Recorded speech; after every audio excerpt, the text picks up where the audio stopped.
bagi kami Bapa, karena Engkau Tuhan yang setia. Pujian mengatakan Engkau ada bersama kami, dan kami imani dan yakini itu benar adanya. Tuhan setia, takkan pernah meninggalkan kami.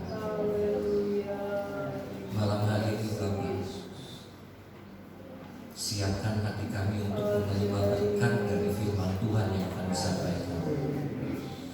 Urapi hamba-Mu, pakai hamba-Mu, sehingga setiap perkataan yang keluar dari lidah bibirnya merupakan maksud dan tujuan daripada Tuhan. Berkati semua kami semua yang akan menerima berkat firman Tuhan malam hari ini. Dalam nama Tuhan Yesus Kristus kami berdoa dan bersyukur. Haleluya. Sama-sama kita yang percaya katakan amin. Puji nama Tuhan. Hari ini saya bukan jadwal sama Pak Yumai. Terima kasih Pak Yumai.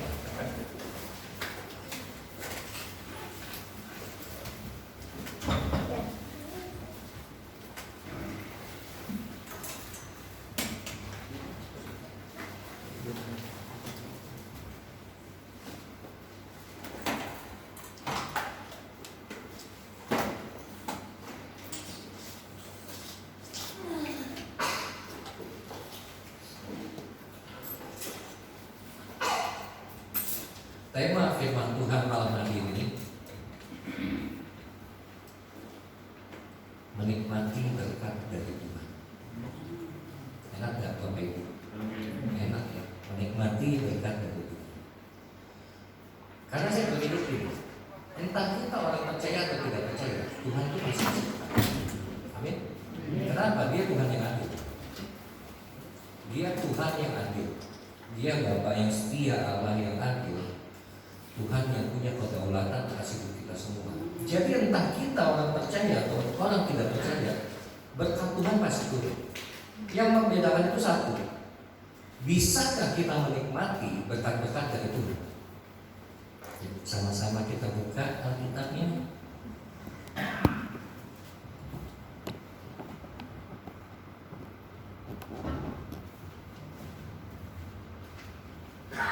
Ayatnya di kitab Kejadian pasal yang ke-24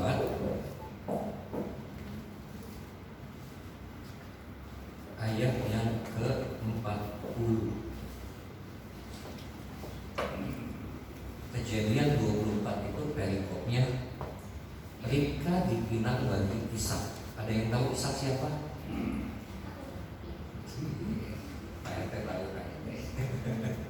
Ada yang tahu Ishak siapa?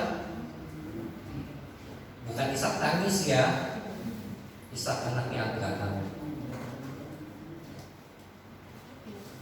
Kisah ini sebenarnya menarik. Kalau Bapak Ibu nanti sempat dan punya waktu di rumah, boleh baca Kejadian pasal yang ke-24. Tapi saya ambil ayat yang ke-40. Demikian firman Tuhan. Tetapi katanya kepadaku, Tuhan yang di hadapannya aku hidup akan mengutus malaikatnya menyertai engkau dan akan membuat perjalananmu berhasil, sehingga engkau akan mengambil bagi anakku seorang istri dari kaumku dan dari rumah ayahku. Jadi waktu di ayat yang ke-40 ini, Abraham ini berkata kepada hambanya untuk pergi ke tempat dari mana dia berasal untuk meminang seorang perempuan bagi anaknya. Tapi lihat di ayat yang ke-40 ini dia berkata, Tuhan yang di hadapannya aku hidup akan mengutus malaikatnya menyertai engkau, artinya menyertai hambanya Tuhan, hambanya Abraham itu, dan akan membuat perjalananmu berhasil, sehingga engkau akan mengambil bagi anakku seorang istri dari kaumku dan dari rumah ayahku. Ajaib. Kenapa? Hambanya Abraham begitu mau jalan dipesenin sama Tuhannya seperti itu. Diucapkan dengan iman Abraham kepada Tuhan bahwa perjalanannya akan berhasil. Ada di antara kita yang seperti itu imannya. Sama seperti seorang bapak, misalnya kita memberkati anak-anak kita pada saat mereka tidur atau pada saat mereka mau sekolah. Mohon maaf, saya setiap pagi Saya selalu tumpang tangan ke atas anak-anak saya pada saat mereka mau sekolah. Saya berkati mereka, saya bilang Tuhan Yesus memberkati. Kenapa? Di dalam perjalanan mereka, saya berharap mereka berhasil dan Tuhan menyertai. Sama seperti ayat ini. Bedanya Abraham memberkati itu pelayannya. Pelayannya yang nggak tahu, mungkin nggak tahu rumah Abraham di mana, tanah asal Abraham di mana. Tapi dia bisa memberkati dengan iman dia bilang, Tuhan itu akan mengirim malaikat yang menyertai engkau dan membuat perjalananmu berhasil. Lalu kita buka lagi di ayat yang ke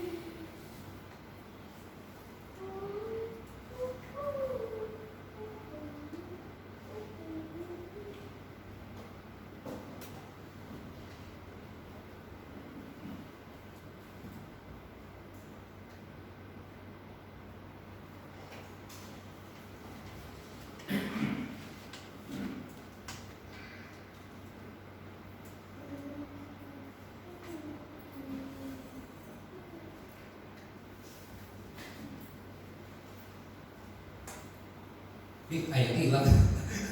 Saya lupa. Intinya gini, si hamba Abraham itu nanti cari sendiri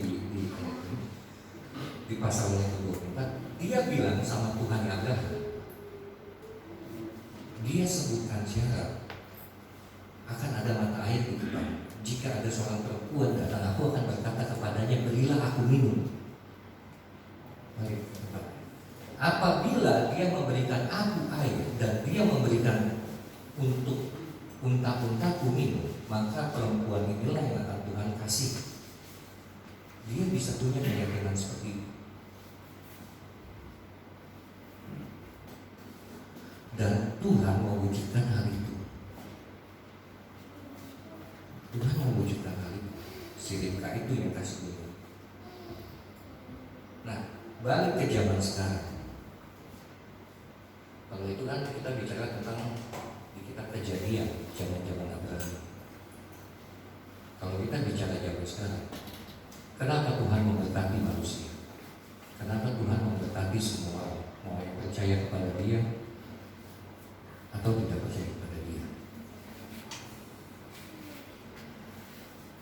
Buat orang-orang yang percaya sama Dia, buat orang-orang yang percaya sama Dia, buat orang-orang yang beriman kepada Tuhan,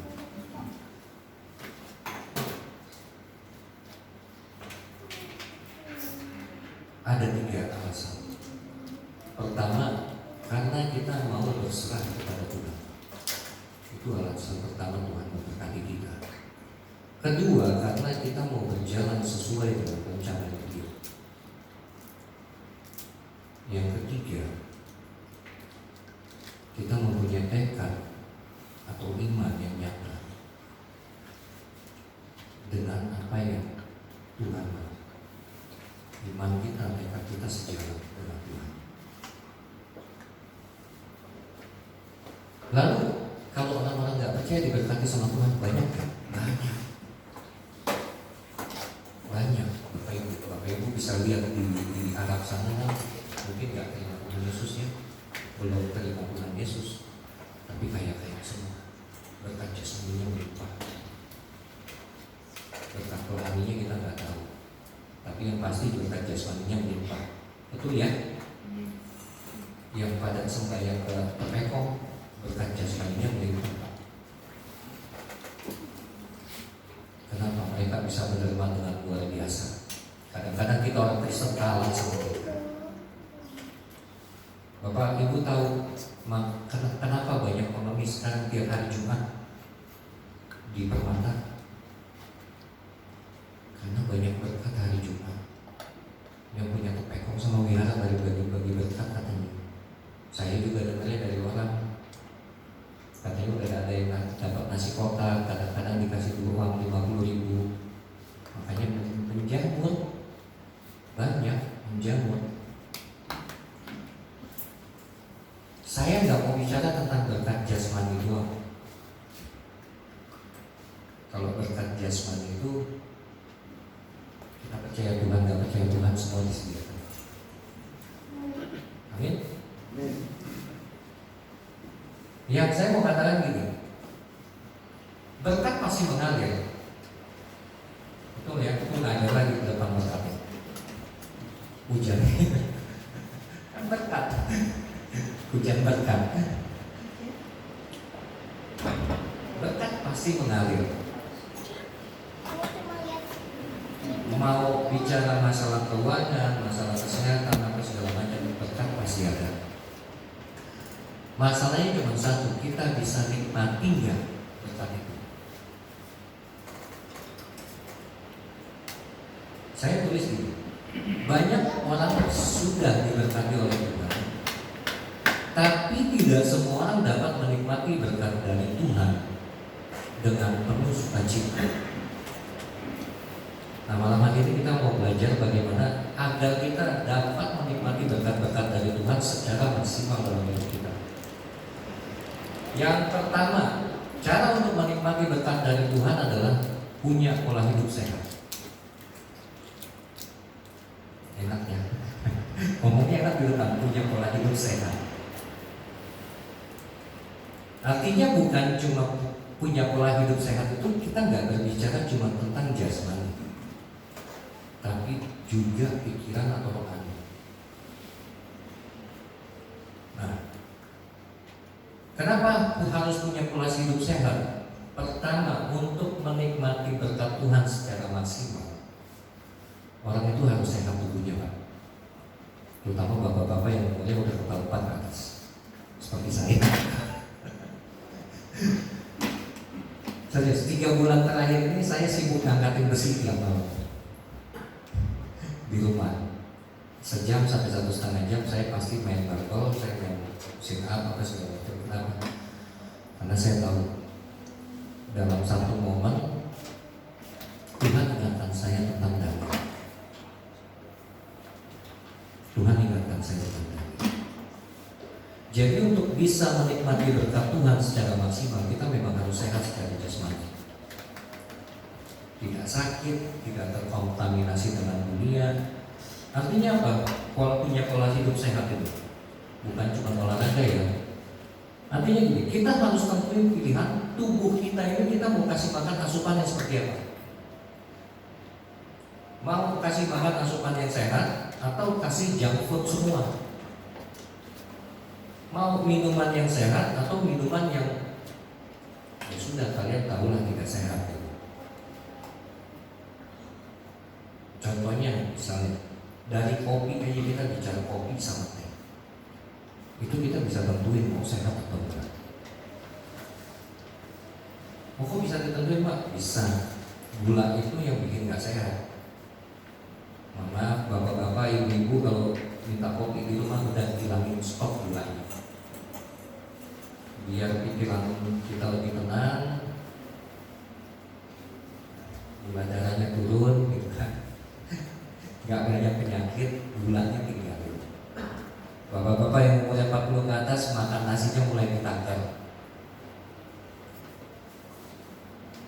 Jangan lagi kalau makan satu rice cooker habis gitu kan. Benar, Joseph itu kalau makan setengah rice cooker habis. Katanya masih dalam masa pertumbuhan. Ayatnya saya ambil dari 1 Korintus 6 ayat yang ke-12 dan 13. Demikian firman Tuhan. Segala sesuatu halal bagiku, tetapi bukan semuanya berguna. Segala sesuatu halal bagiku, tetapi aku tidak membiarkan diriku diperhamba oleh sesuatu apapun.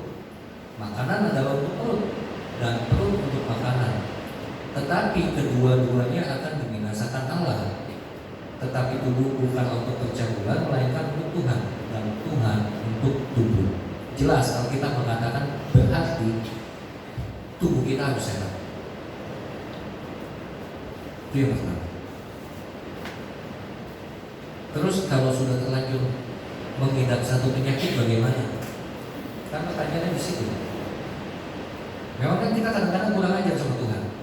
Begitu kita sudah rentan, kita sudah tidak berdaya, baru kita bilang, Tuhan, aku serahkan hidupku padamu. Banyak kejadian begitu. Bapak Ibu, waktu saya divonis dokter 2 tahun lalu, 2 tahun lalu, saya dibilang mengidap diabetes. Shock, benar shock, kaget, maksudnya kaget.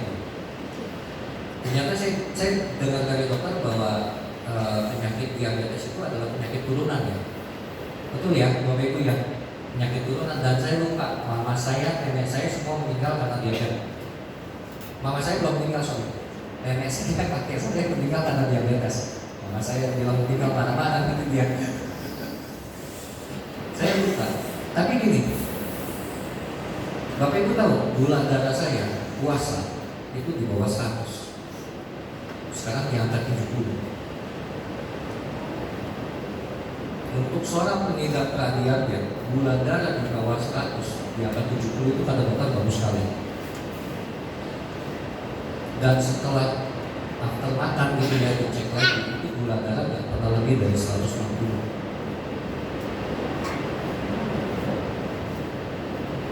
Walaupun dokter masih kasih saya minum obat. Cara buat nurunin gula darah saya udah coba cara-cara dunia. Ini kesaksian sekalian ya. Saya coba cara-cara dunia. Minum obat, yang kali pakai ini, pakai itu. Terus ada orang bilang, kalau habis makan ya udah mas, mau cek dokter, porsi makannya kurangin.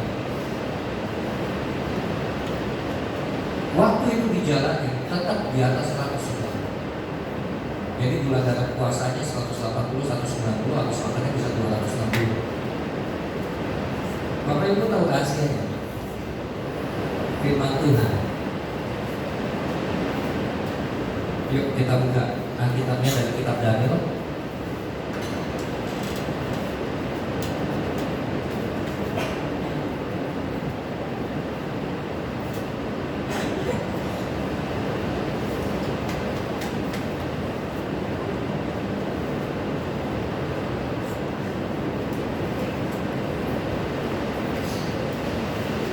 Daniel pasal yang pertama ayat yang ke-12.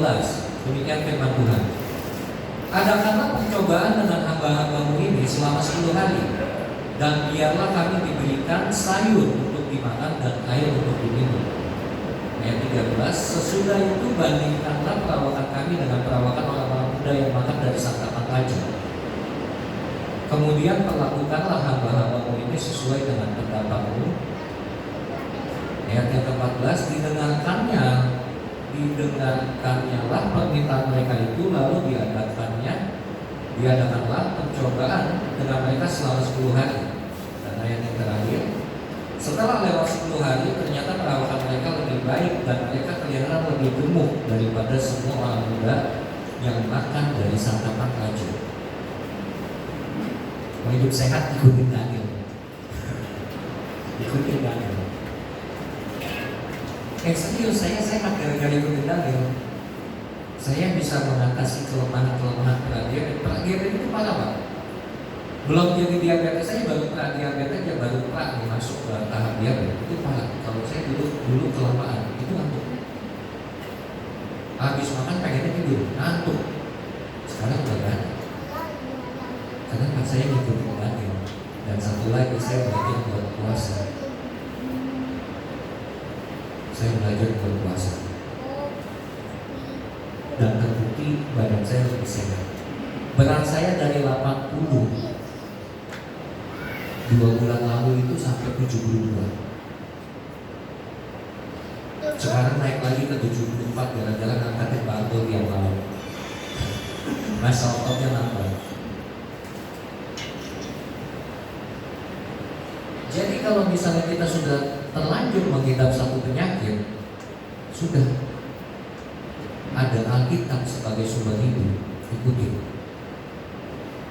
ikutin cara-caranya Daniel. Dan saya bisa bilang, Kalau Tuhan yang siapkan jalan, kita ikutin, kita berhasil. Amin. Jangan takut. Kalau kita udah ikutin, iman kita menyembuhkan, Tuhan pakai tangan dokter buat melaksanakan kesembuhan itu. Yang kedua, sehat pikiran dan rohani. Jadi kayak tubuh, pikiran juga kita bisa pilih mau kasih asupannya seperti apa. Mau dikasih junk food juga nggak buat pikiran kita? Banyak nggak junk food pikiran sekarang? Banyak, banyak sekali junk foodnya pikiran ini. Kenapa? Nomor satu medsos. Benar ya? Setuju nggak? Nomor satu medsos, TikTok, Instagram, Facebook, Facebook, YouTube. Benar, ibu-ibu tuh kalau udah nonton tuh scroll TikTok kagak berhenti. Benar nggak? Ayo ngaku ibu-ibu, istri saya begitu soalnya. Nonton Instagram tuh kadang-kadang sampai lewat tengah malam. Terus dia nyalain tidurnya kemalaman gara-gara kamu, muka saya rusak. Dia bilang, "Pak, tonton TikTok." Scroll TikTok itu bukan hiburan buat saya. Itu junk food buat pikiran. Ada cara yang lebih sehat.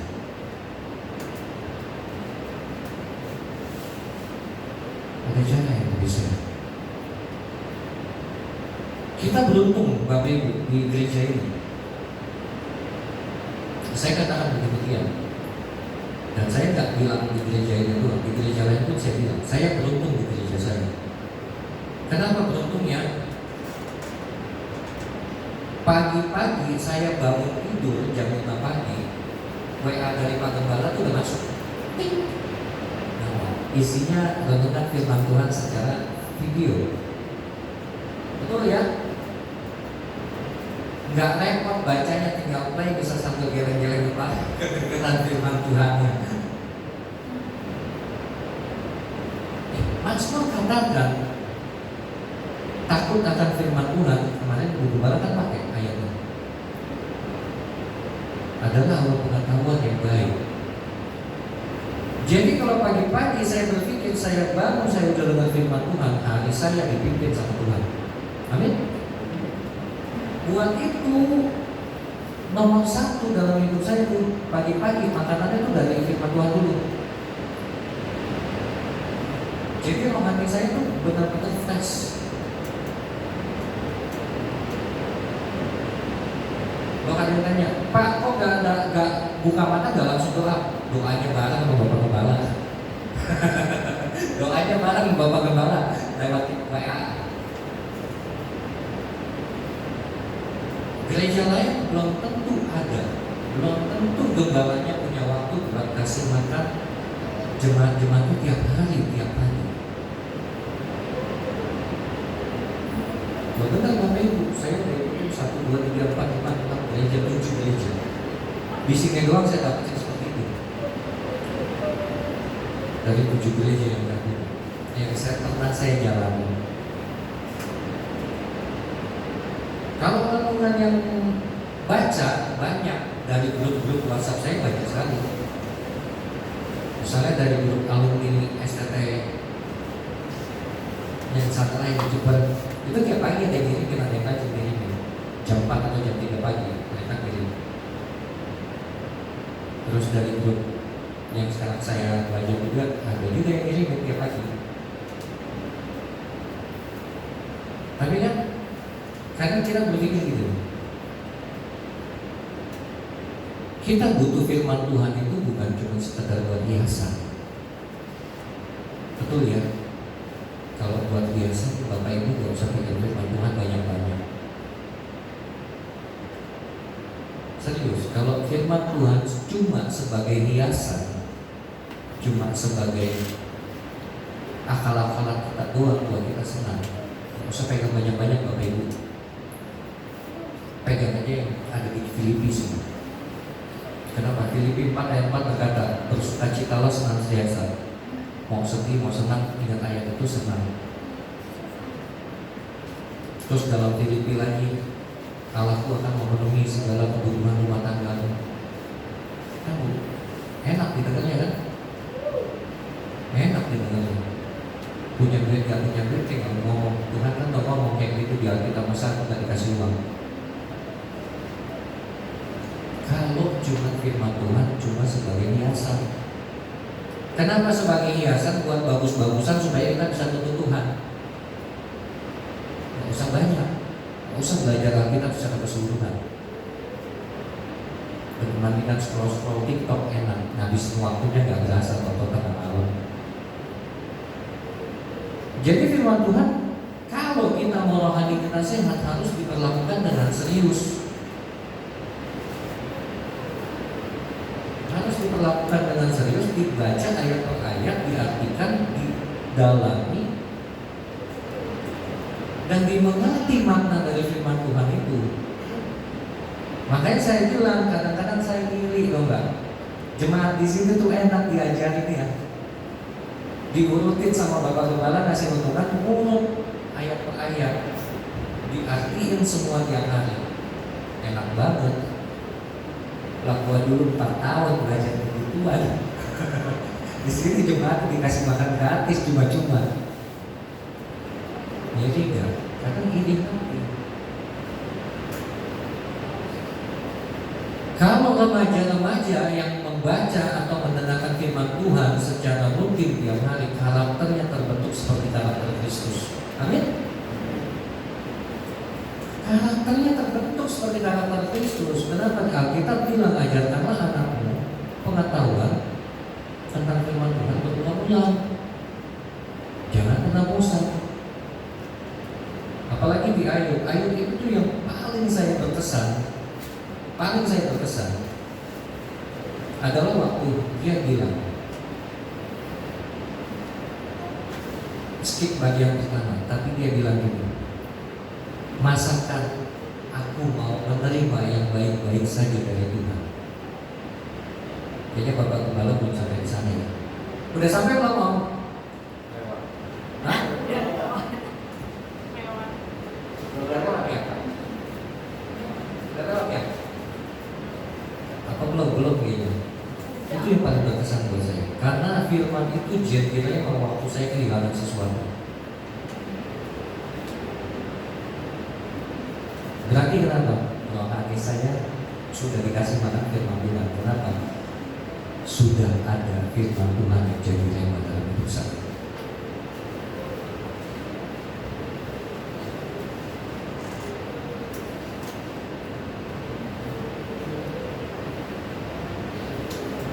Jadi mulai malam hari ini Bapak Ibu, Bapak-bapak dan Ibu-ibu khususnya yang suka scroll media sosial,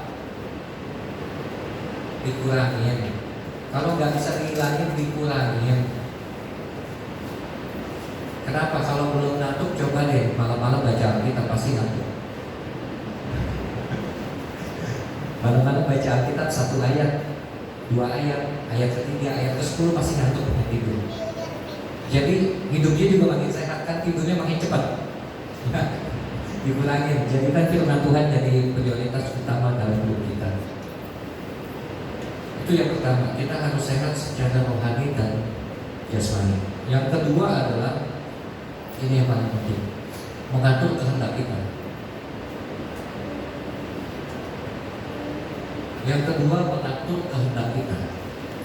Artinya kita jelas bisa membedakan kita mau ikutin mana, kehendak kita yang jalan atau kehendak Tuhan yang jalan dalam hidup kita. Contohnya gini Bapak Ibu, banyak kan orang gemuk kayak saya nih. Saya kata Bapak Ibu gemuk, saya gemuk. Saya cabi. Banyak orang gemuk itu berusaha menguruskan dirinya. Setuju ya? Sepakat, asik. Termasuk saya. Jadi kalau orang gemuk itu ingin menguruskan dirinya tanpa melalui olahraga, kan jalan satu-satunya diet. Betul ya?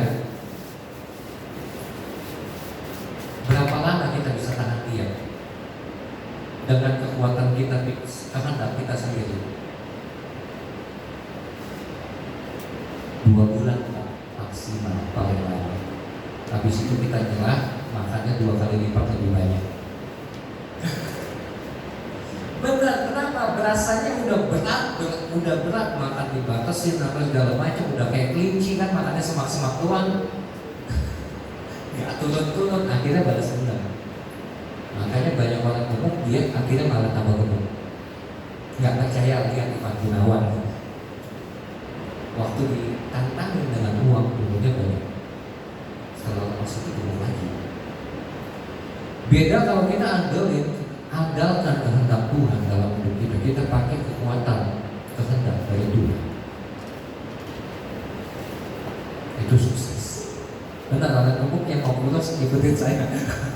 Ikutin saya. Saya nggak bilang yang lain. Saya bilang saya sendiri. Pak, punya pola hidup kayak Daniel itu berat Pak. Apalagi di proyek, begitu jam 12 kelar, orang kantin kan datang tuh, orang bawa makanan. Saya tuh ngelamun tau gak, ngeliatin orang pada makan, pengen makan.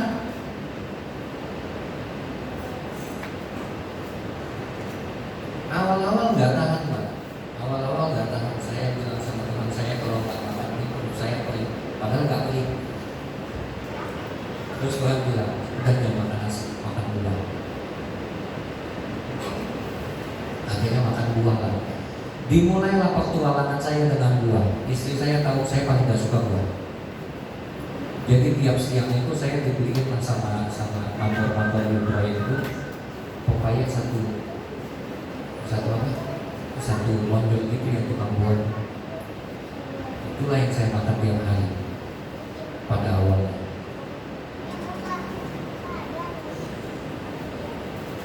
Kalau saya cuma ngandalin kehendak saya sendiri untuk pengen kurus dengan tujuan pengen kurus, itu nggak terjadi. Saya bisa pastikan itu nggak akan terjadi, karena saya tahu nafsu lidah saya untuk mencicipi makanan itu lebih besar daripada perut saya. Betul ya, ibu-ibu ya. Ibu-ibu betul ya, lidah suami itu untuk mencicipi nafsu makannya itu, untuk mencicipi rasa itu lebih besar ya. Makanya ada pepatah gini, kalau istri mau pegang suami, pegang dulu apanya ibu? Perutnya. Kenapa? Kalau sudah kenyang jinak dia.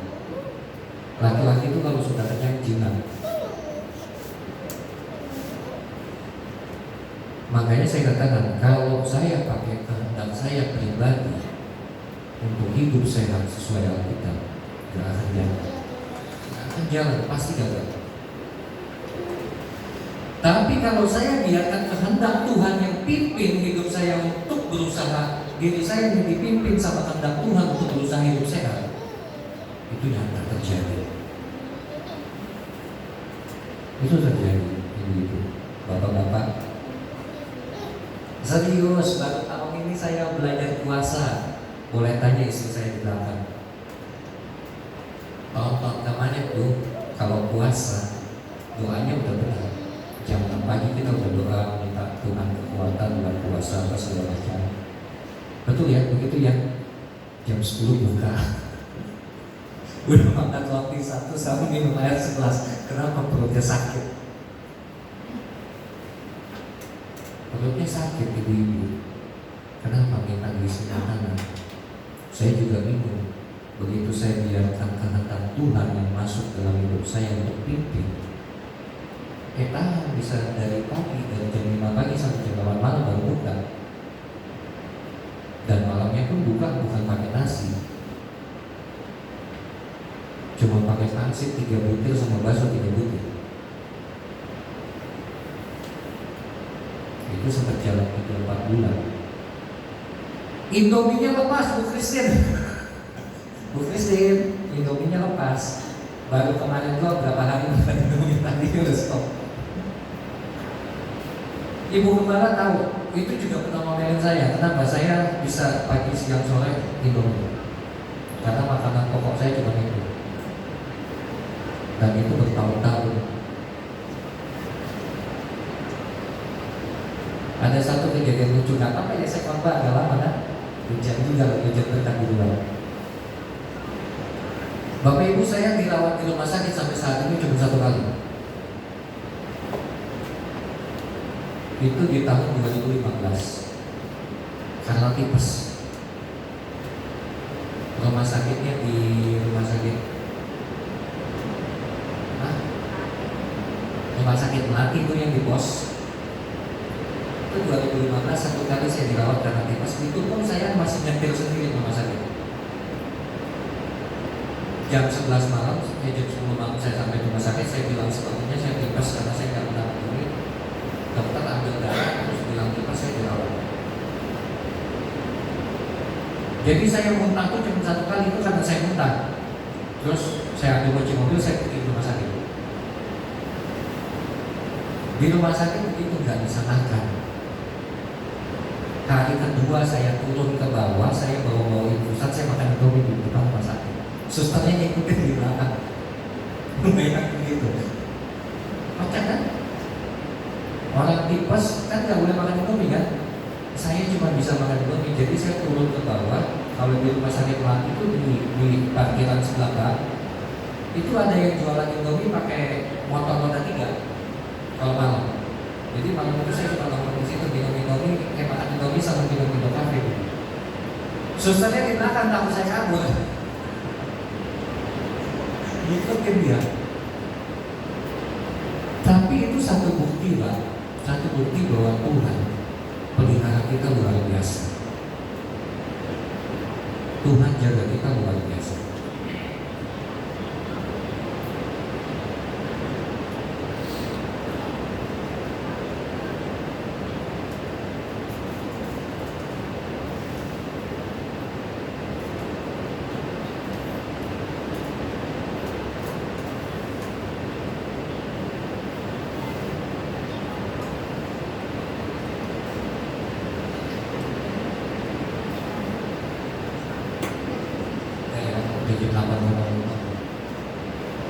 Jadi saya mau sampaikan ini penutupnya. Hidup dalam berkat Tuhan itu enak. Itu ya Bapak Ibu ya. Hidup dalam berkat Tuhan itu luar biasa. Tapi yang paling nikmat itu adalah kita bisa menikmati berkat Tuhan lewat hidup kita.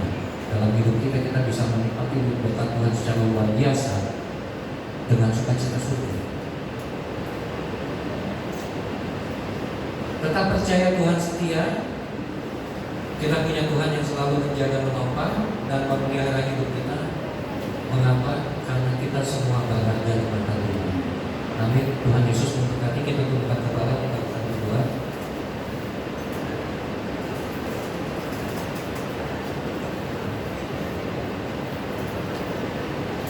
Bapa di dalam surga,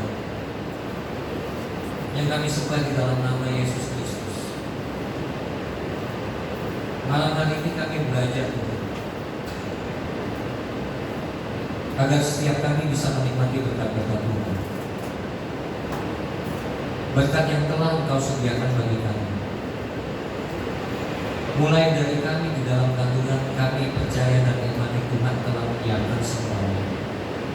Segala yang baik dalam hidup kami, segala yang buruk dalam hidup kami, semuanya melalui perkenan tangan Tuhan. Dan kami mengucap syukur atas itu. Buat kami lebih kuat dalam hidup kami Bapa. Biarlah kehendak-Mu yang jalan di dalam kehidupan kami. Bukan karena keinginan kami, keegoisan kami bisa melangkah, tetapi karena Tuhan yang berkuasa dalam hidup kami. Mulai saat ini Bapa, pakai kami lebih lagi. Tuntun kami lebih lagi.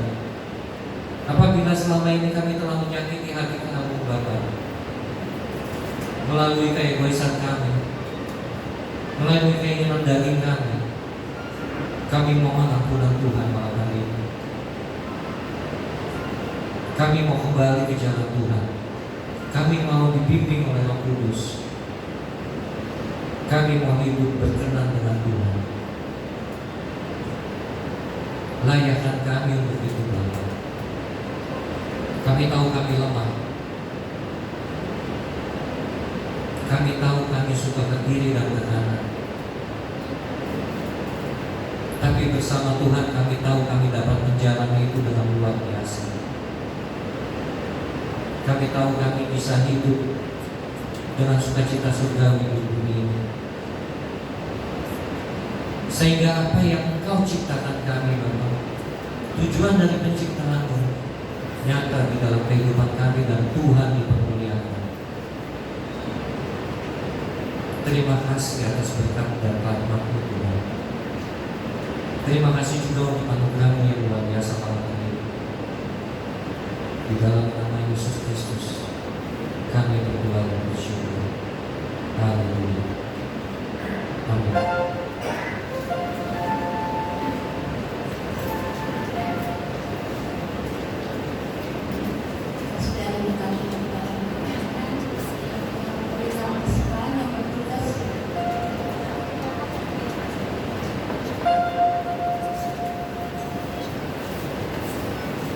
Haleluya. Yesus, kami sudah mendengar firman Bapa. Dengan firman ini kami bisa melangkah lebih jauh apa yang Bapak inginkan, biar berkat itu nyata dalam kehidupan kami. Sebentar kami mau memberikan yang terbaik untuk mesbah-Mu Bapa. Semuanya ini untuk kemuliaan-Mu Bapa. Terima kasih Tuhan, berkati kami yang sudah memberi.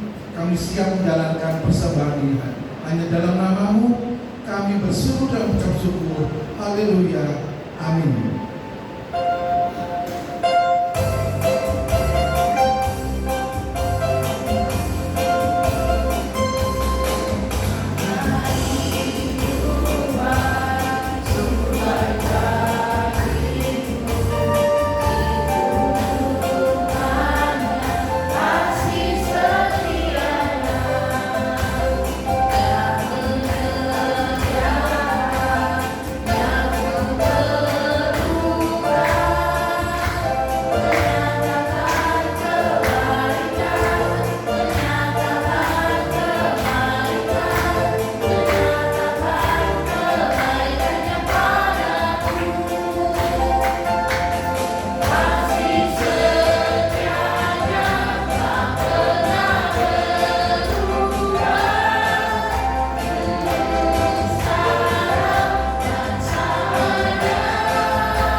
Saya mencatat dari khotbah Bapak Stephen, kitab Kejadian yang barusan dibawa di pasal 24 itu adalah waktu Abraham suruh hambanya Eliezer mencari istri buat anaknya yang bernama Ishak. Saya melihat di ayat itu, tadi Bapak lupa ayat 42 sampai ayat 44, saya baca. Saya melihat begini, Abraham bisa menyalurkan imannya kepada Eliezer, sehingga waktu dia mau pergi dan katakan Allah akan menyertai engkau, malaikat akan menyertai engkau, Allahku akan beserta dengan engkau, berjalan bersama dengan engkau, sehingga perjalananmu akan berhasil. Dan saya melihat begini Bapak Ibu Saudara, iman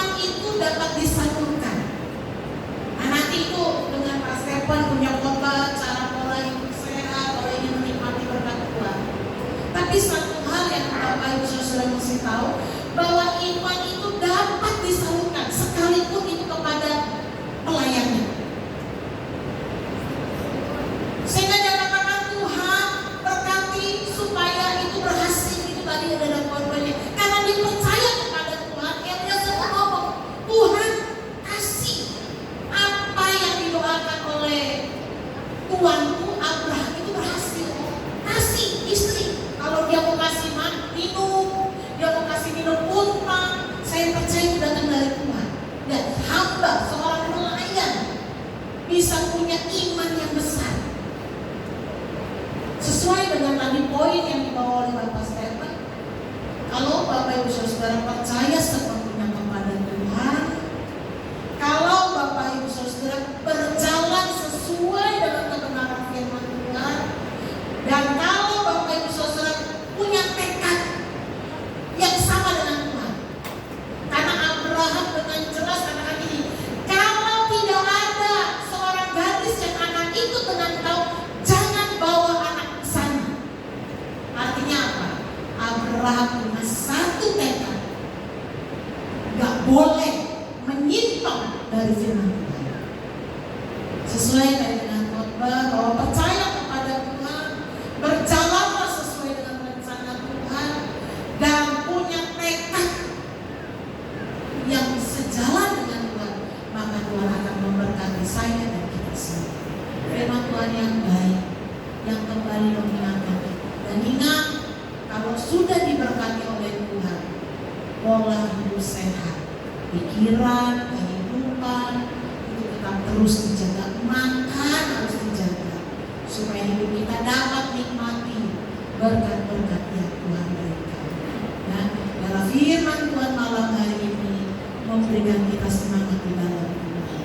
Saya ingin percaya setelah selesai kita berdoa, selesai kita ibadah, Tuhan akan tolong kita kembali sampai di rumah dengan selamat. Amin.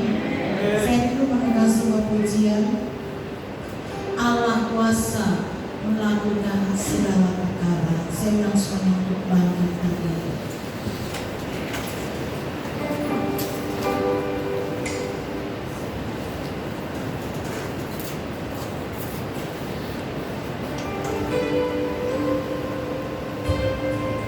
Haleluya Yesus.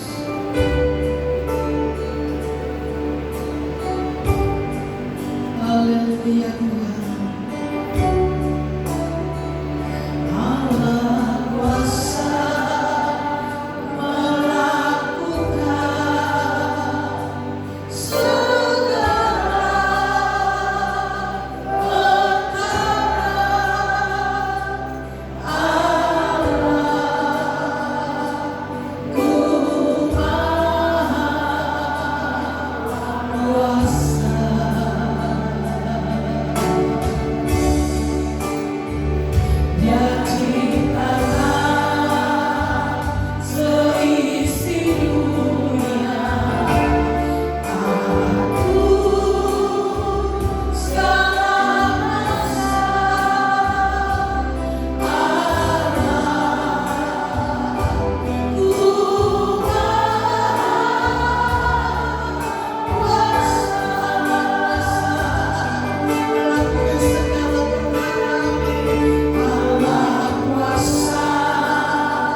Seperti yang telah kami dengar dari firman-Mu malam hari ini, kami percaya seberapa banyak yang kami terima dari Tuhan, itulah yang dapat kami nikmati di dalam kehidupan kami. Karenanya biarlah setiap benih-benih firman-Mu tumbuh di dalam hidup kami. Kami semakin berharap, kami semakin bersandar, kami semakin percaya kepada Tuhan, bahwa bersama dengan Tuhan kami akan melakukan perkara-perkara yang besar. Kami pulang dari tempat ini membawa kemenangan, membawa sukacita, membawa berkat yang berkelimpahan. Itu sebabnya biarlah kuasa dari Roh Kudus menyertai kami sekalian dimanapun kami berada. Berkati rumah tangga kami, berkatilah keluarga kami, berkati segala apa yang kami kerjakan dengan tangan kami. Engkau memperhitungkan segala jerih lelah kami ketika kami hidup sesuai dengan kehendak dari Tuhan. Kami bersyukur untuk malam hari ini. Tuhan terus perbaharui hidup kami, bentuk kami Tuhan, untuk menjadi serupa dengan gambaran. Di dalam dan demi nama Tuhan Yesus kami berdoa. Mari saudaraku, angkat tanganmu dan terimalah berkat Tuhan. Tuhan memberkati dan melindungi engkau. Tuhan menyinari engkau dengan wajah-Nya dan memberi engkau kasih karunia. Tuhan menghadapkan wajah-Nya kepadamu dan memberi engkau damai sejahtera. Kiranya kasih karunia dari Allah Bapa, cinta dan kasih sayang dari Tuhan Yesus Kristus, persekutuan penghiburan dan kekuatan dari Allah Roh Kudus yang menyertai hidup kita saat ini dan sampai selama-lamanya. Kami terima segala berkat Tuhan di dalam nama Tuhan Yesus Kristus. Kita semua yang percaya dan diberkati bersama kata